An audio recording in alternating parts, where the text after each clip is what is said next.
Muy buenas tardes a todos. Bienvenidos a esta nueva conferencia de extensión universitaria de la Universidad Católica de Ávila. Hoy nos va a acompañar Marisa Pro Velasco, profesora de nuestra universidad, y nos va a hablar de la herencia de una revolución presente, de mayo 68. La doctora Pro Velasco pues está acreditada como profesora contratada doctora y profesora de universidad privada y también como profesora ayudante doctora por ANECA y ASUCIL. Imparte docencia en la Universidad Católica de Ávila desde el curso académico 16-17 y sus especialidades son la antropología y la historia de la filosofía. Además, imparte familia y educación y escuela, familia y pensamiento social. Y desde el curso 18-19 también es profesora de la Universidad Pontificia de Salamanca. Terminó su tesis doctoral en filosofía titulada Presupuestos e implicaciones de la ética de Robert Spemann en 2017 en la Universidad de Salamanca, donde también cursó un máster en en estudios avanzados en filosofía en el curso 13-14 y también se licenció en filosofía por la Universidad Complutense de Madrid el año 2013. Ha realizado parte de sus estudios en el extranjero, en la Ludwig Maximilian Universität de Múnich, y ha obtenido el título de alemán C1 por la Escuela Oficial de Idiomas. Ha estado de estancia postdoctoral en la misma universidad, con financiación del programa Erasmus Plus en enero del 18, y también ha estado en Washington en el programa Inaltum en el mes de noviembre de 2019. El que les habla también ha estado ahí y les recomiendo que vayáis al programa Inaltum si tenéis ocasión. Se aprenden muchas cosas interesantes. También la doctora Pro Velasco ha asistido a diversos cursos, seminarios y congresos de carácter filosófico, humanístico y pedagógico, así como de perfeccionamiento, mejora e innovación docente. Y también ha realizado ponencias en los mismos.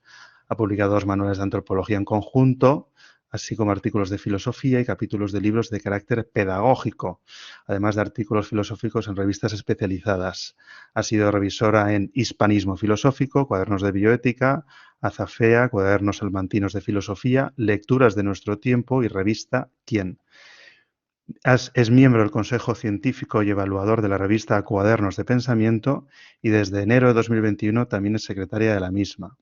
También es secretaria de la cátedra John Henry Newman de la Universidad Católica de Ávila, miembro de comités científicos organizadores y de calidad de máster y doctorado, y ha obtenido becas y ayudas para realizar cursos de formación, estancias en centros extranjeros, cursos de idiomas y para realizar publicaciones. Como podéis comprobar, Marisa Pro, la doctora Marisa Pro Velasco, está más que preparada para darnos esta sesión y espero aprender mucho escuchándote, Marisa. Así que te cedo la palabra. Muchas gracias, Rafa, por tu presentación. Eso, que extenso parece todo y tampoco es para tanto, ¿verdad? Solo es cuestión de ponerse a hacer cuestiones así de papeles y sentarse a estudiar, que seguro que los que estáis escuchando, pues a mi edad, muchos haréis lo mismo o más que yo. Así que nada, buenos días o buenas tardes según os pille cada uno. Agradezco eso mucho a Rafa su presentación, también a Sara Gallardo, que es la directora de Extensión Universitaria y quien me propuso pues compartir con vosotros en realidad una lectura que yo realicé este verano y que pues me ha enriquecido mucho y que he podido pues luego sí presentar en alguna otra ocasión. Luego al final de la charla os diré dónde hay más sobre estos temas. La ponencia, eso que me han dicho hoy que de la que hablara es eso, la herencia de una revolución presente, mayo del 68. La ponencia la voy a sí, estructurar en 5 puntos: prolegómenos, es decir, cómo se gestó esta revolución de mayo del 68, cómo fue el contexto político en el que se desarrolló, el filosófico, el tema del feminismo, cómo a partir de este momento se va a tornar en un feminismo radical y no en un feminismo como en el que veníamos conociendo de reivindicación por el derecho al voto de la mujer, el derecho al acceso a la educación superior, etcétera. Y por último hablaremos de la universidad como el contexto adecuado para que tuviera lugar esta revolución del Mayo francés, que así la conocemos. la palabra prolegómenos a los de filosofía yo creo que no nos asusta tanto porque Kant la usó, pero para toda persona de a pie, pues esto es algo que nos sirve de preparación o de introducción a otra cosa, ¿no? Y mayo del 68, pues yo creo que lo primero hay que verlo como cualquier otro hecho histórico o como cualquier vida humana en realidad, ¿no? O sea, la vida humana, pues eso, venimos de nuestros padres y muchos estarán llamados también a formar una familia y los hechos históricos sucede lo mismo, ¿no? No son hechos aislados, sino que tienen unos precedentes o antecedentes y desencadenan también unas consecuencias. Luego, una vez que hemos dicho esto, vale la pena hablar de que en 1960, no en Francia, sino en Estados Unidos, surge el movimiento estudiantil para una sociedad democrática que va a ser como el origen de la nueva izquierda norteamericana que va a dedicarse a luchar contra el sistema liberal capitalista. A lo largo de todos los años 60 en Estados Unidos se va a estar luchando por, o se van a estar sucediendo protestas, manifestaciones. Aquí voy a hacer un paréntesis, y es que una vez una amiga que me oía hablar de temas así parecidos me decía, Marisa, es que cómo se nota pues que tú no has vivido esto, ¿no? Y efectivamente, pues por edad a mí no me ha pillado entre medias. Yo lo más cercano que he tenido ha sido, por ejemplo, cuando yo estudié en la Complutense Filosofía, pues era la lucha contra el Plan Bolonia, ¿no? Y pues siempre había alumnos a la puerta impidiendo que si alguien quería ir a clase pasase, o cerraron la facultad y echaron silicona en las cerraduras, en fin, todo así un poco emocionante, pero no duró mucho. Aquí estamos hablando de toda una década, ¿no? Y quizá eso, mi pasión para hablar de estas revueltas, pues no sea la misma que para algo que yo no he vivido, pero bueno, haremos lo posible por meternos en contexto. Entonces, decía que a lo largo de toda esta década va a haber un movimiento que luche sobre todo en los centros de educación superior principalmente, y va a reclamar diversas libertades para el pueblo luchando contra el racismo, pero no solo eso, sino que cada vez se van a ir pidiendo más libertades, entre comillas. Se pedía la liberación sexual, el poder consumir drogas, aquí se va a gestar también la cuestión del hipismo, se va a luchar contra la política convencional o tradicional, decíamos que estamos, pues eso, ante el movimiento que va a dar lugar a la nueva izquierda norteamericana. ¿Y qué sucede? Pues que en el 64 en la Universidad de California, en Berkeley, sí que van a tener lugar unos hechos, ¿no? Que van a convertirse en un desencadenante para todo lo que va a pasar después en Europa. En realidad eso pues viene a ser pues un momento de protesta contra la autoridad establecida, y esto va a ser publicitado de tal modo que salta a Europa. Así nos encontramos también con revueltas en el 67 en Alemania y, como digo, principalmente gracias a los medios de comunicación, televisión, prensa, radio, va a globalizarse este hecho y va a llegar a lo que a nosotros nos suena más, que es propiamente el Mayo francés. Van a darse protestas en una universidad relativamente nueva, a las afueras de París, en Nanterre o Nanterre, y allí, eso, las manifestaciones de los estudiantes, pues efectivamente tampoco eran siempre pues pacíficas, ¿no?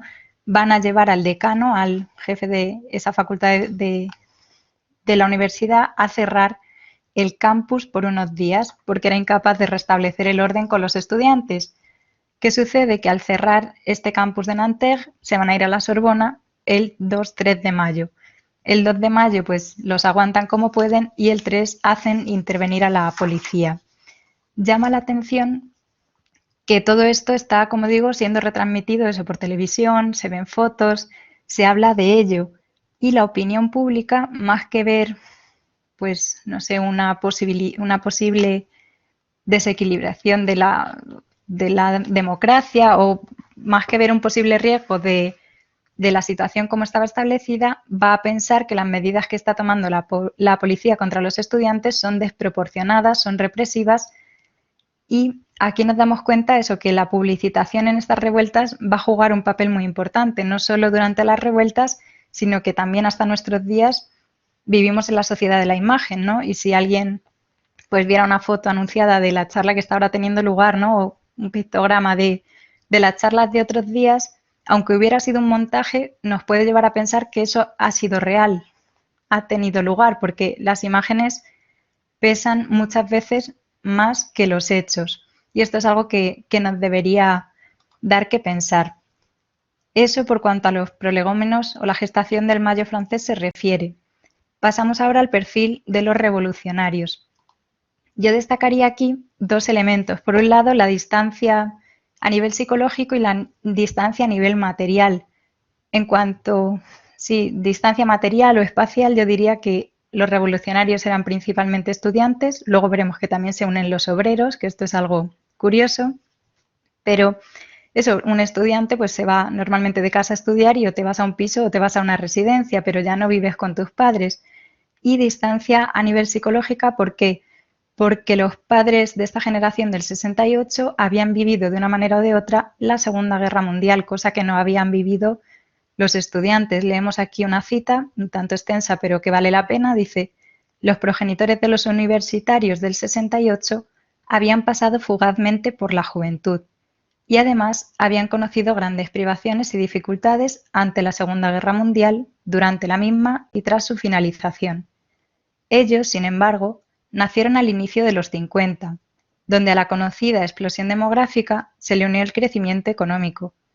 Esto posibilitó la incorporación masiva de jóvenes a la universidad. De repente hubo más del doble de universitarios a los que se estaba acostumbrado y luego veremos en el quinto punto una consecuencia. Dice, quizá, como nunca en la historia, muchos hombres en Occidente disponían de aquello que los clásicos denominaron ocio, como un estado de despreocupación por las necesidades básicas y de subsistencia para dedicarse con plena dedicación al estudio. Luego, ¿qué podemos sacar de esta cita que nos trae aquí Rafael Fallos del libro que yo os quería hablar al principio, que es Mayo del 68 y su legado, la universidad ante los retos del siglo XXI, de la Fundación Universitaria Española, del que yo he sacado mucha de la información que voy a tratar de transmitiros aquí? Pues viene a poner de manifiesto que mientras que la generación de los padres de estos estudiantes pues habían llevado una existencia trabajosa, ¿no? Un contexto de guerra pues fácil no tiene que ser y de posguerra pues mucho menos. Esos padres procuraron que a sus hijos no les faltara de nada, como seguramente han procurado nuestros padres con nosotros también, y aquí se acuña o surge esa expresión de niños de papá, chicos que contaban con todo el tiempo del mundo libre y en vez de dedicarse a estudiar, pues se dedicaron a hacer la revuelta contra sus predecesores, contra sus padres, contra esa generación que para ellos suponía la autoridad. Hablamos así pues de jóvenes inconformistas, también jóvenes preparados más que sus padres porque habían vivido en ese contexto de la guerra y no tenían posibilidades quizá eso de estudiar o de prepararse intelectualmente y en cambio pues sus hijos sí que tuvieron esa oportunidad. Llama la atención pues que también lo propio de la juventud es ser inmaduros, ser o carecer de la experiencia que tienen nuestros padres o nuestros abuelos, y esto es algo que llama la atención porque ellos tampoco repararon mucho pues en esa falta de experiencia que tenían, ¿no? Ni en su inmadurez. Normalmente un estudiante universitario, si contamos con que entra pues a la universidad más o menos con 18 años, aunque nuestra universidad en cuanto a la media de edad yo creo que es más original y más abierta y gracias a la tecnología pues os llega a muchos en otras etapas de vuestra vida. Lo propio quizá de esa, no sé, me he independizado, me he ido de casa, tengo 18 años, soy libre, me estoy formando más que mis padres, pues es tener un espíritu crítico, ¿no? Sobre esto habla también Ortega y Gasset en La rebelión de las masas y nos habla de la psicología del niño mimado, del primitivo rebelde o del bárbaro, ¿no? Dice, es alguien que muestra su insolidaridad histórica hacia el pasado, es beneficiario del mismo y sin embargo pues no agradece esas ventajas que se le han alcanzado gracias a las generaciones anteriores. O sea, nosotros también podemos caer en esto, ¿no? No valorar pues que nuestros padres nos han dado quizá una educación, sí, nos han posibilitado unos estudios, pues vivir fuera por X tiempo, ¿no? Todo eso lo tenemos muchas veces gracias a nuestra familia y quizá creemos que es por méritos propios y no es así, ¿no? O sea que atención. Hay quien habla también de que esta generación o este momento de los jóvenes del 68 pues exaltó excesivamente un modelo antropológico adolescente, eso inmaduro, que carece de madurez, eso significa la palabra adolescente, adolecer de madurez justamente. Así se ve también en los eslogans que se proponían en esta época, por ejemplo, prohibido prohibir, pues típico cuando eres adolescente, no quieres que tus padres te pongan normas, reglas, huyes de todo eso, te rebelas, más o menos, pero sí, contra la autoridad establecida, que son principalmente tus padres o tus docentes. También otro era sea usted realista, pida lo imposible. Y aquí se ve pues también un cierto carácter, no sé, si utópico, ¿no? O por lo menos esa mentalidad poco madura e idealista de los revolucionarios. Esto por lo que al primer punto se refería, ¿no? De esos prolegómenos a nivel histórico y a nivel del perfil de los destinatarios, en este caso, pues los jóvenes de esa generación. En cuanto al contexto político de la revuelta, podemos destacar que Francia, desde la primera posguerra, desde la Primera Guerra Mundial, estaba en una ambigüedad más o menos estratégica que le benefició entre la URSS y Estados Unidos. Aquí otra cita tenemos de Jaume Aurel Cardona, dice: esa equidistancia ideológica y geoestratégica entre marxismo y liberalismo hicieron de París un enclave estratégico para todos aquellos humanistas, científicos sociales y académicos en general que estuvieran dispuestos a realizar una mirada crítica a la sociedad. ¿Qué quiere decirnos? Pues que realmente Francia era y concretamente París, un lugar pues muy apto, muy poco comprometido quizá con un bloque o con otro, para poder pensar libremente o en el que pudieron hacerse eco con mayor fuerza todas esas resonancias que venían de las revueltas que hemos visto de Estados Unidos. Hay que destacar también que la revuelta tuvo lugar no en un régimen totalitario, sino en una democracia, ¿no? Donde el poder, como su nombre indica, pues está en manos del pueblo, no en manos de una persona concreta. Y aquí se supone eso, que este régimen pues garantiza las libertades, la posibilidad de cambiar legal y pacíficamente de gobierno. Y sin embargo, parece que en mayo del 68 solo vino como a tambalear la democracia, no a tumbarla, pero sí que a herirla por lo menos. Los estudiantes pues vinieron a luchar de tal manera que parecía que en la lucha contra el poder establecido representaba en el fondo los intereses de las clases dominantes y era legítima, ¿no? O sea, si yo lucho contra esa autoridad, estoy luchando contra los opresores. Hay aquí de fondo pues un poco de esa idea marxista, ¿no? De lucha de clases, opresores, oprimidos, que venía del siglo anterior y que luego seguiremos viendo con el tema de la mujer. Otro hecho relevante de esta revuelta, o que a mí por lo menos me llamó la atención, es que no van a ser solo revoluciones o manifestaciones de estudiantes, sino que se van a unir también los trabajadores, los obreros. Aunaron fuerzas. Y un último punto también que llama la atención, quizá en línea con lo que decíamos de ser estudiantes inmaduros, es que parecía que solo con el voluntarismo, solo con el deseo, bastaba para que se produjera un cambio político, no con eso, con manifestarte y salir y manifestar tu descontento era suficiente. Yo me planteo, ¿no? Así en definitiva, pues a nivel político parece que tampoco consiguieron nada, porque de hecho el primer ministro francés, Charles de Gaulle, cuando vio la situación, tuvo un par de reuniones con otros representantes políticos de otros países para ver si era, pues eso, que no se le quería a él en el poder, pero más que eso, él convocó elecciones a finales de junio. Las revueltas tienen lugar en Francia a principios de mayo y salió votado por la mayoría. Luego, aparentemente no vencieron porque no consiguieron el poder político, pero lo que decía, aunaron a dos grupos que antes no habían, o hasta ahora no habían estado unidos, estudiantes obreros, y van a conseguir que durante todo un mes estas revueltas estudiantiles tengan como consecuencia eso, que la democracia se desestabilice, que ya es algo. Y veremos a continuación un poco más, sobre todo con el feminismo.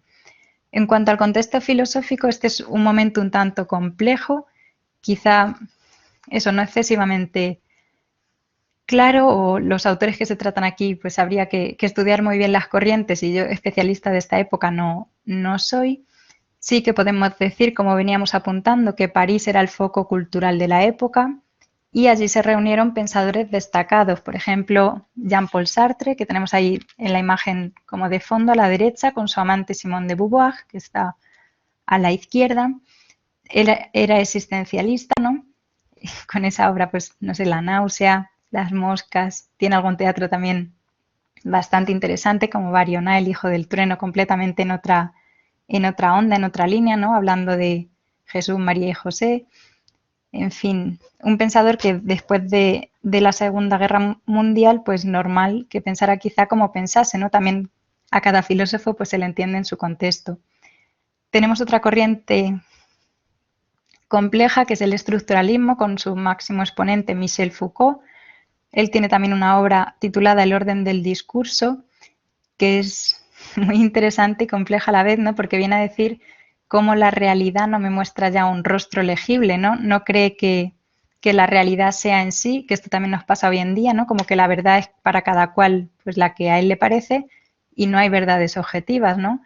Si todos estuviéramos ahora mismo en la misma sala y el termómetro marcara 21 grados, pues no sé, para mí eso es algo totalmente objetivo. Mi percepción, si soy más o menos friolero, eso es subjetivo, ¿no? Tengo frío, tengo calor, o tengo fiebre, o tengo el virus y siento lo que no tengo que sentir, pues eso es otra cuestión, ¿no? Pero esta corriente yo diría que en el libro que os decía de mayo del 68 y su legado vienen a decir que a veces ni los propios especialistas saben definirnos bien qué es, con lo cual pues mi pretensión tampoco va a ser definirla de manera adecuada, solo doy esa pincelada de esa obra que yo conozco un poco más de Foucault.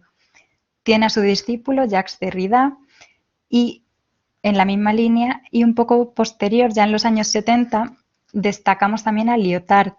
Este otro autor tiene yo creo también mucho que decirnos.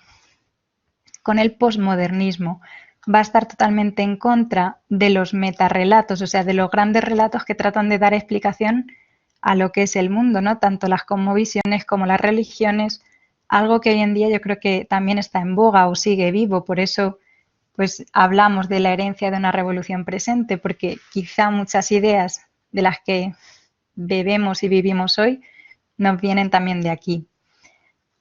Otro hecho curioso es que el modelo antropológico que se va a dar a partir de este momento va a ser más individualista que comunitarista. ¿Esto qué implicaciones tiene? Pues que somos muy reacios a asumir compromisos. Esto cualquiera lo puede pensar, no sé. Un ejemplo concreto, te invitan a hacer hoy algo a las 6, dado que el toque aquí en Castilla y León es a las 8, y antes de responder, quizá nuestra primera respuesta es en principio sí, y quizás si te surge algo, pues un ratito antes por WhatsApp dices, oye, que no puedo ir. Pues miedo al compromiso, ¿no? O a establecer vínculos estables, permanentes. También lo vemos en la sociedad, cuántas familias se rompen, ¿no? Pues igual nos viene mucho de aquí. Actualmente, pues eso, de ahí se deriva un gran problema con el tema de la soledad, el desarraigo, conflicto también en la forma de convivir entre el yo y el nosotros, no sabemos ceder, pues menos si no hemos tenido hermanos, en fin, muchas consecuencias de las que luego podemos hablar en el coloquio quizá. Y por último, podríamos destacar la figura de Simone de Beauvoir, que hablaremos en el tema del feminismo de ella, la amante de Sartre. A mí a nivel, no sé, teórico de la revuelta, me llama mucho la atención que los principales cabecillas eran todos hombres, no se habla del nombre de ninguna mujer. También hay quien dice que en mayo del 68 se dieron cita a tres grandes mitos, que son el feminismo, el ecologismo y el pacifismo. Y hablan de grandes mitos porque dicen tampoco fueron tales, ¿no? O tampoco eran como las principales reivindicaciones de esta revuelta. Puede ser que sí, puede ser que no, pero por lo que parece, pues efectivamente no fueron los tres grandes ideales de este momento. En cuanto al feminismo radical, que yo creo que es el punto quizá más relevante de los que nos ocupan ahora, pues aquí sí que destacamos, insisto, esa figura de Simone de Beauvoir en El segundo sexo, y algunos de los presupuestos de su obra eran, en primer lugar, intentar igualar al hombre y a la mujer, en el fondo pues obviando, ¿no?, la diferencia sexual, que esto es algo pues que también hoy tenemos muy presente, y aquí pues estaría, por ejemplo, la cuestión o la frase típica de Simone de Beauvoir de no naces mujer, te hacen mujer, ¿no? La sociedad, la mentalidad, la cultura, y por eso se pretende un igualitarismo. En segundo lugar estaría una visión negativa del matrimonio y de la maternidad, que atan a la mujer al hombre, no la permiten ser libre absolutamente, que es otra de las pretensiones también del existencialismo. Ven en el trabajo doméstico no remunerado como algo improductivo porque ata a la mujer al varón, le hace depender de él. Y por último, pues Simone de Beauvoir también proponía, ¿no?, esa apuesta por la libertad sexual sin límites. De hecho, pues en su vida, a poco que conozcamos, pues sabemos que compartió amantes con su propio amante, con Jean-Paul Sartre. Y en su vida, pues también en la de Sartre hay otro libro muy interesante, El morir de los sabios, de Enrique Bonete, que fue mi director de tesis, y él cuenta la muerte de Sartre, ¿no? Al final, pues yo no sé si por sobredosis o exceso de alcoholismo, ella, Simone de Beauvoir, se lo encuentra tirado en el salón y muerto. Pues una muerte quizá un tanto absurda, ¿no? Y por no haberse puesto límites en otro orden de la vida, no concretamente en el sexual. En cuanto al feminismo de esta época, pues decir que no podemos hablar de un único tipo de feminismo, sino que se dan distintas perspectivas, distintas variantes. Y aquí Ángela Parisi, que es especialista en estos temas de género, nos dice que el elemento común fue plantear el estudio de la diferencia entre los sexos, presuponiendo la existencia de una estructura de poder que asegura y perpetúa la dominación del varón sobre la mujer. Ello tenía como consecuencia lógica que las mujeres debieran formar un grupo político que, en el sentido social del término, tuviera a los varones como adversarios. Una vez más, a mí esto me suena pues a esa lucha de clase marxista, de opresores y oprimidos, de la mujer ha estado oprimida hasta este momento por el varón, luego ahora toma conciencia de su dignidad, de su poder, de su capacidad, y es ella la que tiene que darle la vuelta al calcetín o al hecho, ¿no? Mientras que las primeras mujeres feministas, pues lo que habían buscado era eso, el derecho al voto, a administrar el propio patrimonio.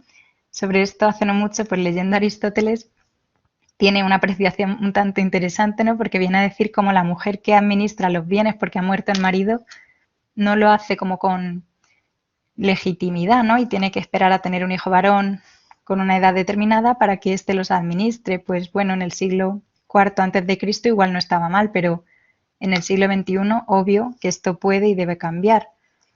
También se reivindicaba que la mujer pudiera ser educada en sistema universitario y que pudiera trabajar en cualquier ambiente.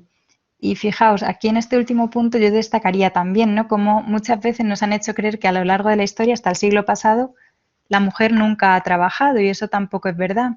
Si estudiamos un pelín, hay un libro muy interesante que se titula La mujer en la historia, de María Antonia Belbravo, que nos habló también, creo, en extensión universitaria el pasado cuatrimestre, y ella indica, ¿no?, cómo en la Edad Media, por ejemplo, una mujer podía ser cabeza de familia, una viuda podía hacerse con el negocio de su marido, o había gremios de mujeres que realizaban igual o mejor ciertas labores que los hombres, y por eso había determinadas, pues no sé, juicios contra ellas por parte de los gremios de hombres. Luego, atención a estos hechos históricos, porque yo creo que también eso, mayo del 68 pone de relieve unas cuestiones, pero que en parte son verdad, pero no de manera absoluta. Las reivindicaciones de este momento, del 68 los 70, han sido recogidas por María Elosegui también en su obra 10 temas de género, que nos habla de que se pretendía la radical revolución sexual, eliminando esa distinción de sexo hombre-mujer. En segundo lugar, un control total de la reproducción por parte de la mujer, que incluiría el aborto libre, con esa expresión, ¿no?, de mi cuerpo es mío. Y en tercer lugar, la liberación sexual absoluta, ¿no?, como síntoma de esa libertad absoluta o de carecer de límites de los que veíamos antes con Simone de Beauvoir, demandando incluso, pues eso, el derecho a tener relaciones con cualquier otro individuo sin importar la edad, número, estado civil, si había relación familiar de por medio o el género. Os dejo, bueno, dejaré también la presentación en algún lugar. Hay un vídeo corto o relativamente corto de Producciones Goya sobre las profecías de la Humane Vitae, en las que se ven también las reivindicaciones de este momento histórico. Como hemos hablado de la igualdad a nivel de sexos, ¿no? De esa eliminación de la distinción sexual, a mí me interesa traer a colación aquí unas reflexiones de Jutta Burggraf, una teóloga alemana que ha trabajado pues, hasta que falleció en la Universidad de Navarra, y ella toma esta expresión acuñada por Juan Pablo II del genio femenino como lo propio de la mujer, ¿no? Y da unas pinceladas como notas características suyas y también del genio masculino que ahora veremos. En cuanto a la mujer, como tenéis aquí, dice delicada sensibilidad frente a las necesidades de los demás. O sea que te das cuenta antes de, pues sí, lo que necesitan los otros. En segundo lugar, capacidad de darse cuenta de los conflictos interiores y comprenderlos. Me decía una alumna de educación de otra universidad, dice, claro, yo a veces ya no veo a mi madre así en directo porque vivo lejos, ¿no? Dice, pero solo con hablarla por teléfono, pues sabe que me ha pasado algo, pues eso es algo propio, muy, muy propio, ¿no? De nuestras madres, seguro. O yo cuando leía esto, se me venía la mía a la mente, ¿no? Capaz de mostrar el amor de modo concreto, igual, pues cuántos detalles que tú a lo mejor simplemente has insinuado y tu madre está con la antena puesta. Y desarrolla la ética del cuidado. Esto lo podemos tomar para bien o para mal. En la actualidad creo que hay bastantes filósofas mujeres norteamericanas que hablan también sobre este punto de la ética del cuidado como algo específico o propio de la mujer, que puede ser muy interesante. Si lo tomamos en un sentido, pues no sé, entre comillas, negativo, pues nos quedaremos con que normalmente la mujer ha sido la que ha cuidado a los niños, a los ancianos en casa, etcétera. En cuanto al genio masculino, aquí de fondo, no sé si veis bien, hay una imagen eso de un papá con su bebé, que es muy tierna, quizás así al haberla puesta de fondo no se advierte tanto. Y Jutta Burggraf dice normalmente tiene una mayor distancia respecto de la vida concreta. ¿Por qué? Pues porque no es él el que trae al hijo al mundo directamente, ¿no? Dice, en segundo lugar, se encuentra fuera del proceso de gestación y nacimiento, entra solo a través de la mujer, eso pues solo si toca la barriga a su mujer, pues siente la patadita del niño, le pregunta qué tal está, puede comunicarse con él, ¿no? Mientras que la madre, pues a lo largo de los 9 meses de gestación, tiene un vínculo mucho más fuerte. Justamente por estar fuera, dice, es capaz de una acción serena para proteger y asegurar la vida. Pues también muy necesaria esta característica o cualidad masculina complementaria con la femenina, ¿no? Porque aquí la visión yo creo que yo querría transmitir es eso, no esa lucha entre hombre y mujer, sino pues algo muy distinto, una complementariedad. Como se mantiene fuera, ¿no? Puede caer en el desinterés por lo cotidiano, no es lo ideal. También quizá a lo largo de muchos siglos en la historia se ha mantenido al varón como fuera de la educación de los hijos o sin un rol tan importante, o se le dice que todo lo hace mal, que mejor esté al margen, todo ese tipo de cosas que se pueden dar. Y por último, no es necesario podemos o tenemos que hablar de padre a nivel biológico, sino también intelectual, espiritual, o sea, no solo da la vida material, sino que tiene que aportar pues más cosas. Como consecuencias de la visión feminista que decíamos hasta ahora, pues muchas de las pretensiones del feminismo de esta época se han vuelto justamente contra la mujer y en lugar de liberarla, pues han tenido consecuencias negativas, ¿no? En primer lugar, hablamos también de que de esa búsqueda por la identidad o por la igualdad varón-mujer, ya que el varón pues no trae al hijo al mundo, ¿no? También se derivó el desprecio por la maternidad como algo propiamente femenino. Se separa sexualidad y procreación mediante el uso de anticonceptivos y la mujer se convierte muchas veces en una víctima de los intereses de las empresas farmacéuticas. Aquí a mí siempre se me viene a la mente pues el ejemplo de una chica de un centro educativo con la que, bueno, alguna vez coincidí, una vez me habló y me dijo, Marisa, yo he tenido pues un montón de relaciones con chicos, he tomado X veces la píldora del día después y he tenido una hemorragia interna, me tuvieron que llevar del centro al hospital, en fin. Ella decía que era estéril. Yo no sé si con la edad que tenía se puede afirmar eso con rotundidad, pero en cualquier caso, pues cuántas consecuencias negativas y casi todas sobre el cuerpo de la mujer, ¿no? Bien por hormonación, bien por pues intervenciones. Cae en picado a causa de esa separación entre el sexo y la procreación la natalidad. No se respeta tampoco la vida humana por nacer y hablamos pues en términos eufemísticos, ¿no? De interrupción voluntaria del embarazo o de preembrión cuando hasta los primeros 14 días de vida del niño. Aumenta también el número de divorcios, porque efectivamente cuando no hay hijos tampoco hay motivos para estar juntos. Aquí vuelvo a Aristóteles, en el siglo IV a.C., en la Ética Nicómaco, libro VIII, dice que cuando no hay hijos tampoco hay motivos fuertes para estar juntos. Y a mí me llama la atención, ¿no? Un autor precristiano que diga esto, pues lo veo totalmente también de sentido común. Se ha ido también reduciendo el número de matrimonios porque también antes del matrimonio ya no es el contexto adecuado para que se den las relaciones sexuales, sino que parece que lo obviamos, ¿no?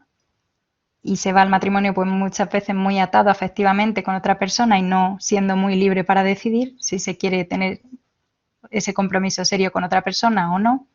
Y por último se da también una banalización de las relaciones sexuales, es decir, pues si lo fundamental no es el amor o no es que sean la forma más íntima de relación interpersonal, como dice Robert Spemann, sino que pues parece que fuera cualquier otra cosa más, como si me voy hoy de compras, ¿no?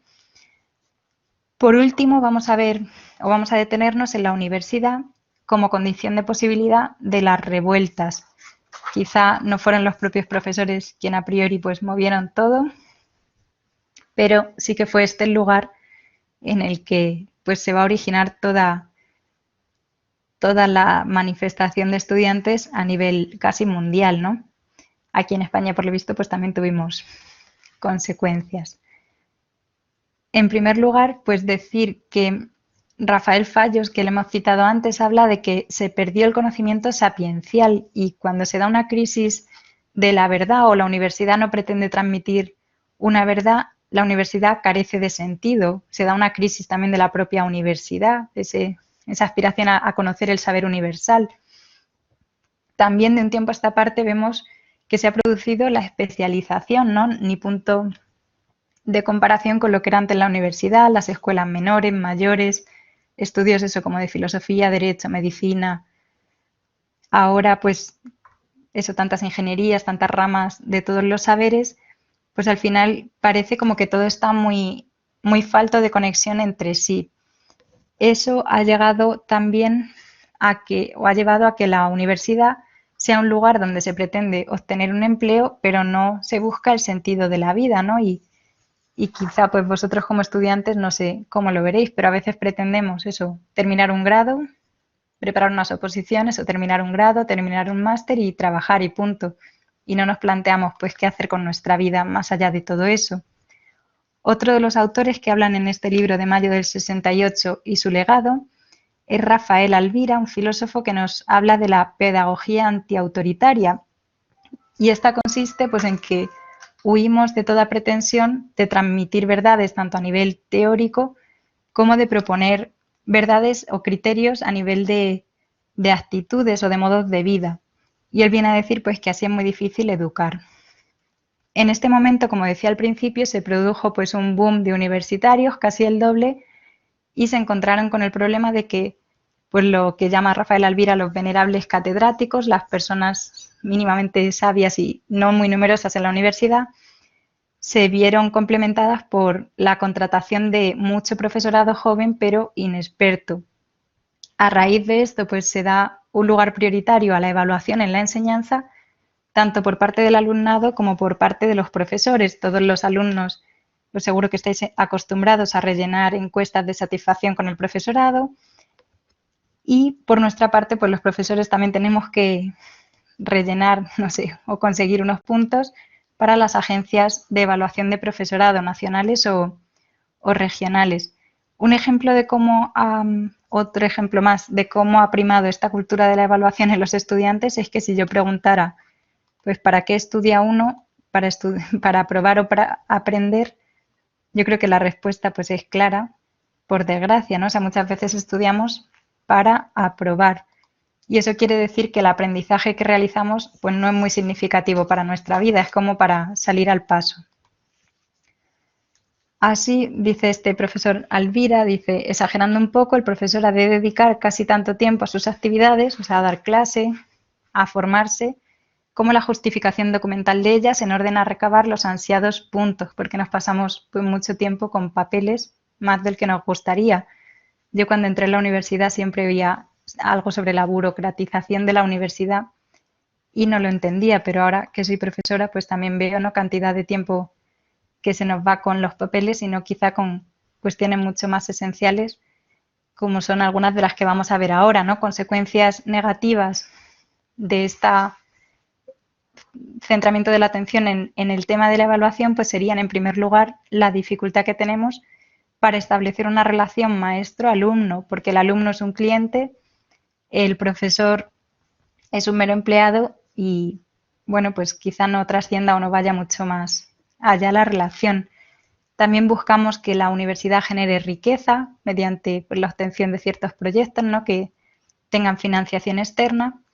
Y por último, pues vemos que la universidad genera personas instruidas, pero no educadas. O sea, sabemos quizá desempeñar pues un oficio más o menos, pero no preguntarnos por cuestiones últimas de nuestra existencia o las acallamos justo en la época en que sería más relevante que le diéramos una respuesta. Por último, bueno, en cuanto a consecuencias entre comillas positivas, sobre todo para el profesorado, pues hay un criterio estandarizado para los profesores de las mismas áreas de conocimiento. No solo sacamos adelante cuestiones de docencia, sino también de investigación, de gestión. Y que estamos, o sea, para ser profesor de universidad privada o pública, pues se te evalúa más o menos equitativamente y no por estar en una u otra tienes menor nivel, ¿no? Sino que como te evalúa una empresa externa, nacional o autonómica, pues estás en igualdad de condiciones. Hay quien habla aquí de una posible solución, ¿no? Dice, a fin de mejorar el panorama universitario actual. Y dice, uno de los retos principales que se presenta hoy a las universidades es el de conseguir seguir siendo unos lugares fascinantes desde el punto de vista intelectual, tanto para sus profesores como para sus alumnos. Y cuando apuntan también a la misión de la universidad, pues se habla de la identidad y misión de las universidades como la nuestra, ¿no? Que tienen que contribuir también a fomentar la cultura católica. Por eso he traído aquí la imagen de nuestra universidad. Y yo diría, os invitaría a participar en la experiencia que va a tener lugar dentro de 10 días, del 26 al 28 de febrero, en el encuentro de universitarios, que son momentos de encuentro entre profesores y alumnos de toda España y a veces partes del extranjero también, y ahora que será bimodal, online y presencial, pues mucho más. Se tratan temas interesantes o ahí es un buen lugar también para plantearse esas cuestiones últimas.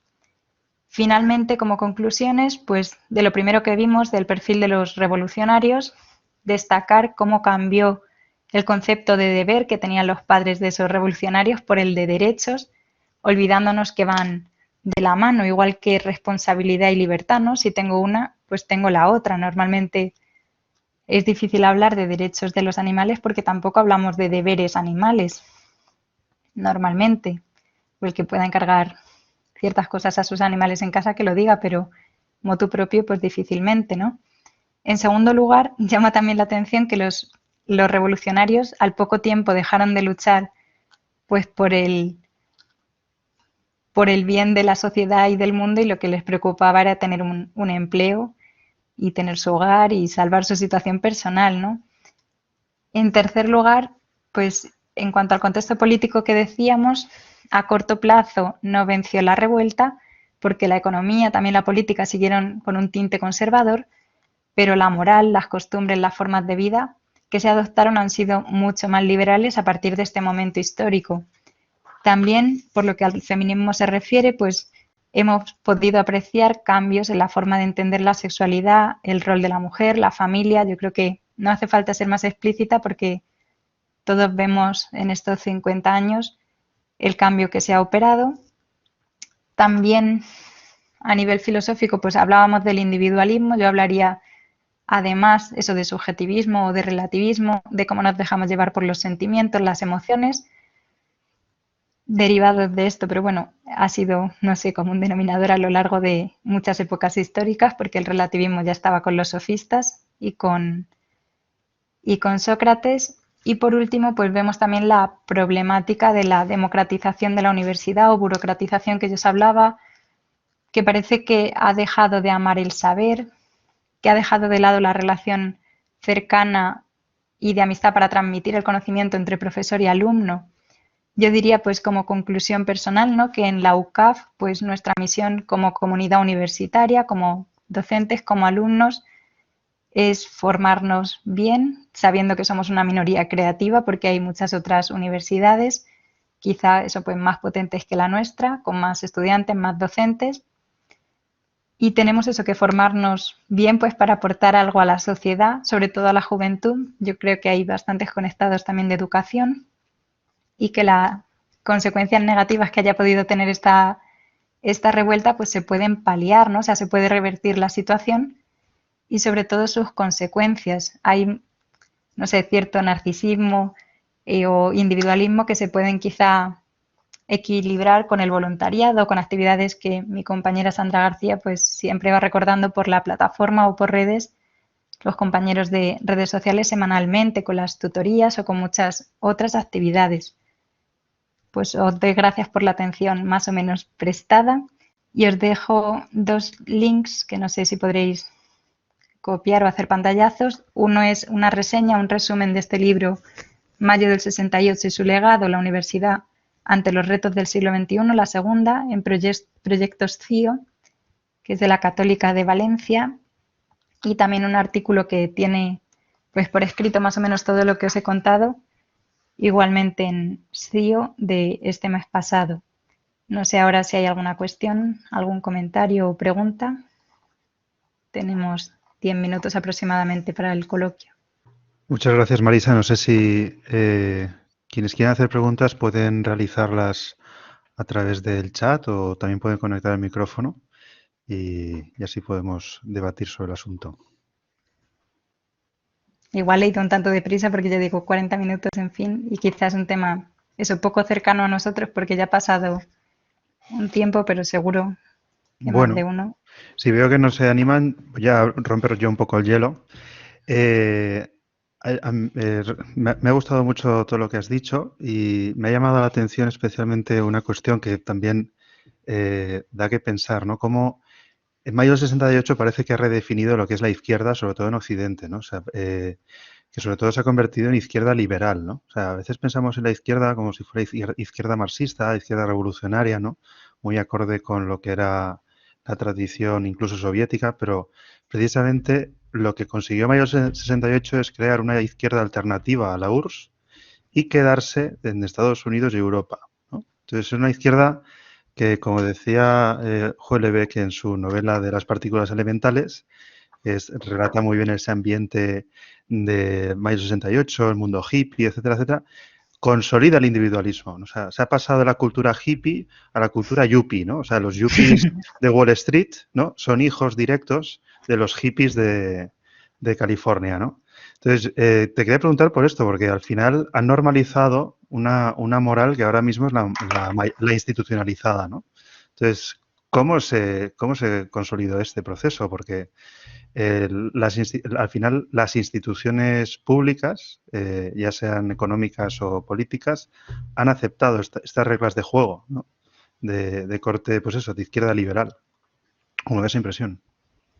Sí, o sea, cuando decías antes, Rafa, al principio, lo de que se ha conseguido una nueva izquierda que no tiene necesariamente que ver con la URSS, yo en este libro, cuando hay un capítulo que habla sobre todo sobre la política, y dice, ¿no? Como Charles de Gaulle, sí que estuve hablando con distintos líderes soviéticos para ver si es que había algo, no sé, de fondo contra él en este bloque y se dio cuenta de que no, efectivamente, eso es una nueva izquierda. Y luego de cómo se ha pasado, ¿no?, a este de los hippies a los yuppies, que lo has dicho tú muy bien, pues realmente, no sé, yo ahí destacaría lo que he dicho al principio sobre mayo del 68, que los hechos históricos, pues efectivamente no se dan aislados, ¿no?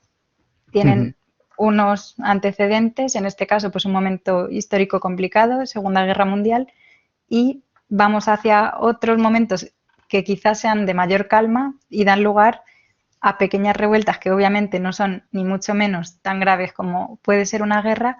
Sin embargo, eso a nivel ideológico o de cuestiones morales, pues efectivamente van a dar lugar a, sí, a formas de vida establecidas que hoy adoptamos como si fuera lo más normal del mundo, bueno, y que quizá pues no tengan ni mucho menos por qué denominarse así, ¿no? O por qué establecerse así, o por qué ser ideales de vida que llenen a la persona, que quizá a mí sea lo que más me preocupa de todo esto, ¿no? Que, no sé, no por tener un nivel de vida alto o mejor que el de tus padres o una situación económica así muy privilegiada, vas a ser más feliz, ni mucho menos, porque justamente eso que decíamos del individualismo, cuanto más aislado vivas, si eres un ser social por naturaleza, te lo complica un poco.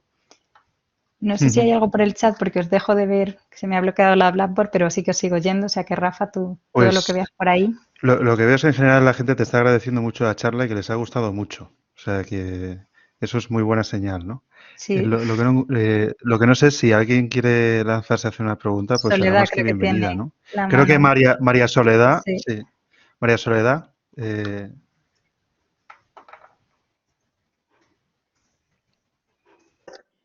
Muy interesante la conferencia. Bueno, más que pregunta, no lo sé. Porque como en África, hablando un poco lo que es el feminismo radical, porque nosotras las mujeres de África parece que estamos al año luz para poder llegar a todo eso.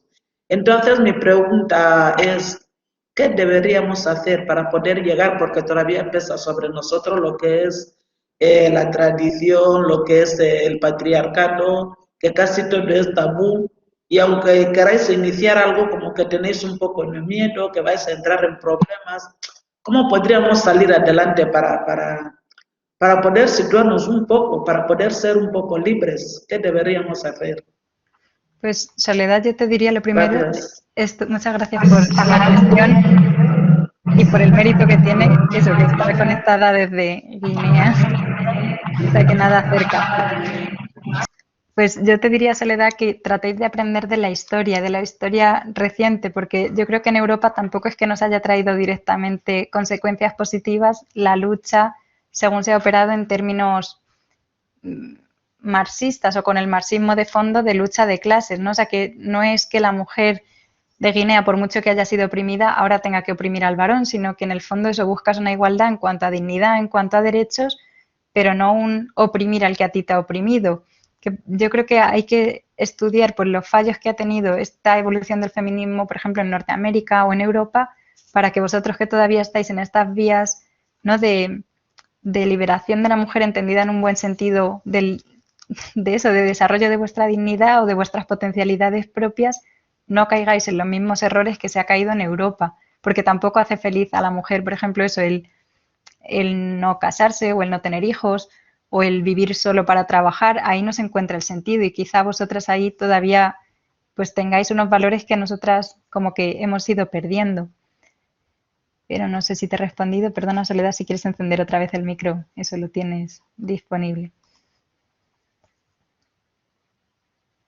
Es que es justamente eso, nosotros seguimos valorando lo que es tener los hijos, incluso si una mujer africana no tiene un hijo, incluso tú misma te sientes un poco despreciada o preocupada o que ya no vas a poder estar casada, o si estás casada, obviamente o tu marido toma otras esposas, te repudia o tú misma te retiras sabiendo que aquí no tengo nada que hacer.